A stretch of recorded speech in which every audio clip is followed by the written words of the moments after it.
Mas Aka kenal nggak sih sama Eki dan Vina itu, korban yang meninggal itu katanya?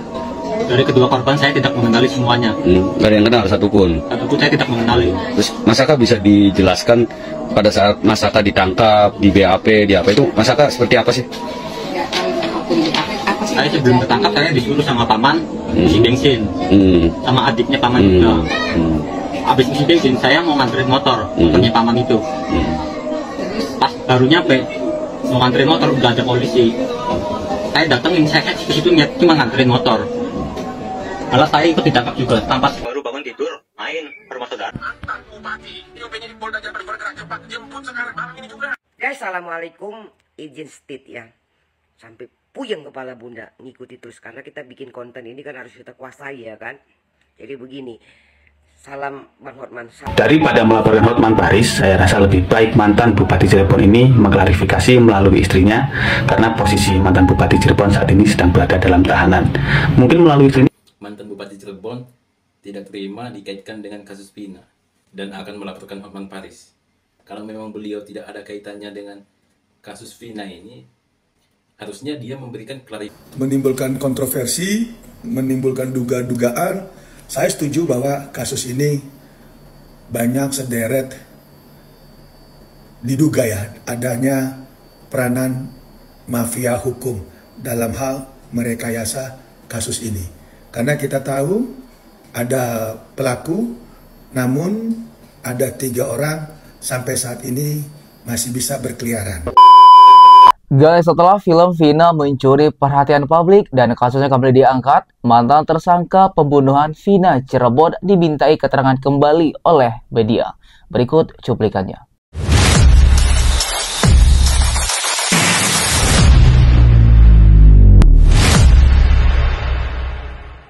Juga saya tidak paham, saya tidak ada di tempat itu. Saya ada di rumah. Saya ada waktu malam kejadian. Saya ada di rumah sama kakak saya, sama paman saya, sama teman-teman yang lainnya. Di malam itu. Terus Peristiwa itu kakak ada di rumah. Di malam kejadian aja saya nggak ada di situ. Mas Aka kenal nggak sih sama Eki dan Vina itu, korban yang meninggal itu katanya? Dari kedua korban saya tidak mengenali semuanya. Nggak ada yang kenal satupun. Satupun saya tidak mengenali. Terus Mas Aka bisa dijelaskan pada saat Mas Aka ditangkap di BAP, di apa itu, Mas Aka seperti apa sih? Saya sebelum tertangkap saya disuruh sama paman isi bensin, sama adiknya paman juga. Habis isi bensin saya mau nganterin motornya paman itu. Pas baru nyampe mau nganterin motor udah ada polisi. Saya datengin, saya ke situ cuma nganterin motor.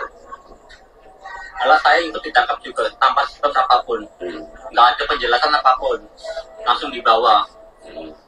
Nyampe di Polresta, saya langsung dipukulin, suruh mengakui apa yang bukan saya lakukan. Saya dipukulin, dicekin, disiksa segala macam sampai setrum.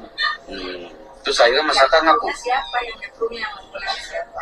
Yang mukulin yang nyetrum itu anggota polisi semua. Namanya saya nggak tahu. Terus akhirnya ngaku Mas Aka. Akhirnya aku juga.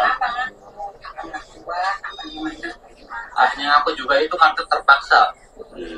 Karena terpaksa udah nggak kuat gitu. Udah nggak kuat lagi.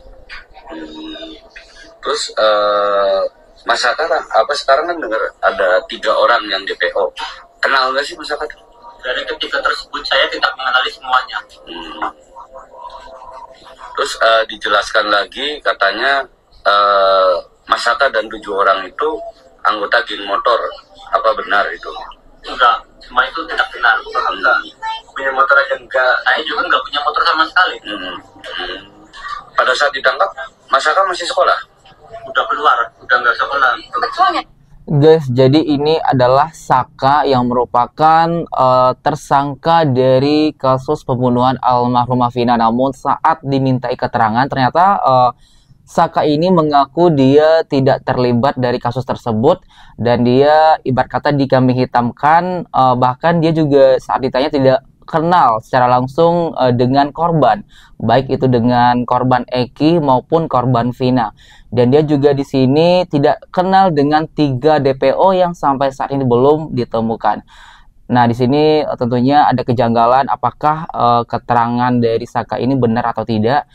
Semoga saja nanti bisa diketahui bagaimana keterangan dari Saka tersebut.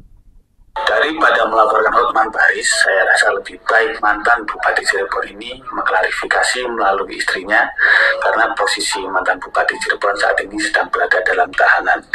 Mungkin melalui istrinya dia bisa mengatakan bahwa itu bukan anaknya, dengan menunjukkan foto anak-anaknya. Ini loh foto anak saya, ini loh kartu keluarga saya, dan anak saya tidak terlibat dalam kasus itu.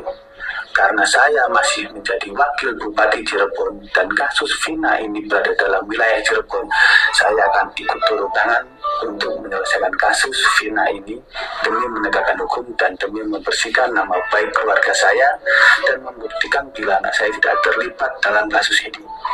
Mungkin kalau begitu jauh lebih bagus daripada melaporkan Hotman Paris atas dugaan pencemaran nama baik.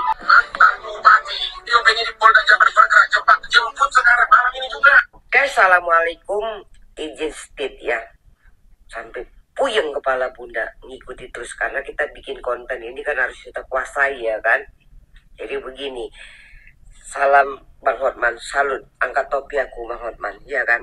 Kita gaskan terus Bang Hotman, kita gaskan juga Neti, sampai ketangkap itu pelakunya, pelaku utamanya, sampai rupanya mantan bupati masih mantan ya kan.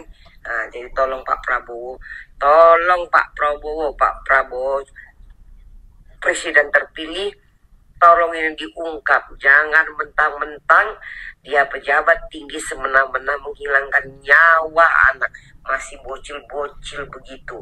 Sekarang mereka udah berapa tahun ya kan. Nah, jadi kita nanti speak up terus, semangat. Iya guys, jadi statement dari Bapak Hotman Paris yang mengatakan bahwasanya salah satu anak dari mantan Bupati Cirebon ikut terlibat dari kasus pembunuhan dan pemerkosaan Vina. Sekarang tidak terima Bupati tersebut melaporkan kembali Hotman Paris atas pencemaran nama baik. Kalau memang itu benar, semoga saja cepat terungkap. Saya advokat Dr. Togas Tumorang terkait viralnya kasus pembunuhan yang sebenarnya terjadi tahun 2016, tapi karena diangkat ke dalam satu film berjudul Vina sebelum 7 hari, dan itu sangat viral, menimbulkan kontroversi, menimbulkan duga-dugaan. Saya setuju bahwa kasus ini banyak sederet diduga ya adanya peranan mafia hukum dalam hal merekayasa kasus ini.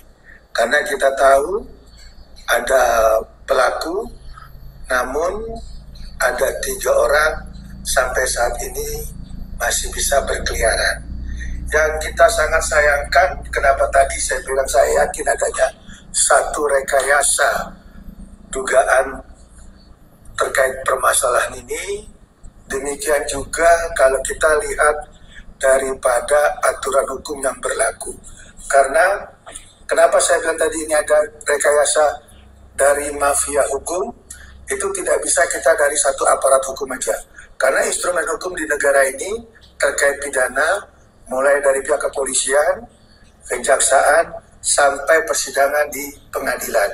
Nah, biasanya kalau kasus pidana itu awalan yang melakukan penyidikan, lantas juga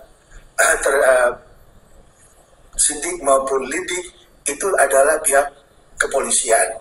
Nah, kalau memang polisi sudah yakin ada pidana dalam hal satu peristiwa, maka polisi akan meningkatkan status seseorang tersebut menjadi tersangka. Nah, setelah ditemukannya tersangkanya, itu biasanya polisi telah mengirimkan SPDP ke pihak kejaksaan. Nah, pihak kejaksaan itu akan ikut dengan pihak kepolisian meneliti berkas-berkas yang ada di pihak kepolisian berupa BAP, baik BAP saksi, baik BAP tersangka, barang bukti, alat bukti, termasuk daripada lokus ataupun tempat terjadinya pembunuhan ataupun peristiwa pidana itu terjadi. Nah, kalau memang sudah demikian, itu bisa kita lihat di aturannya, yaitu di Perkap nomor 6 tahun 2019 di pasal 28 ayat 1 itu dinyatakan pihak kepolisian akan melakukan satu penyerahan berkas ke JPU apabila semua pemberkasan dalam penyidikan sudah sesuai. Nanti akan melanjutkan sekolahnya mengingat menghabiskan kurang lebih 4 tahun ya ada di dalam jeruji besi. Kedepannya apa yang kemudian Anda akan lakukan, Saka?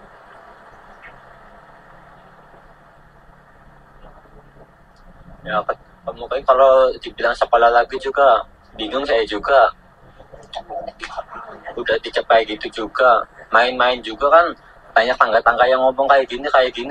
Saya juga sebenarnya nggak peduli karena dia nggak ngerasain. Ini kan yang saya alamin. Saya kan udah, orang lain bilang apa juga udah biarin aja karena kan dia nggak ngalamin apa yang saya ngalamin. Ya guys, intinya Saka ini yang merupakan salah satu tersangka pembunuhan Vina sudah bebas karena hanya dipenjara 4 tahun, dan saat keluar dari penjara, saat diwawancari oleh media, dia mengaku tidak kenal sama sekali dengan kedua korban, baik Eki maupun Vina.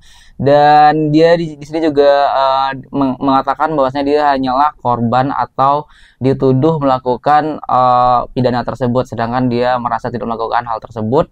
Dan dia hanya minta untuk semoga namanya bersih kembali seperti itu.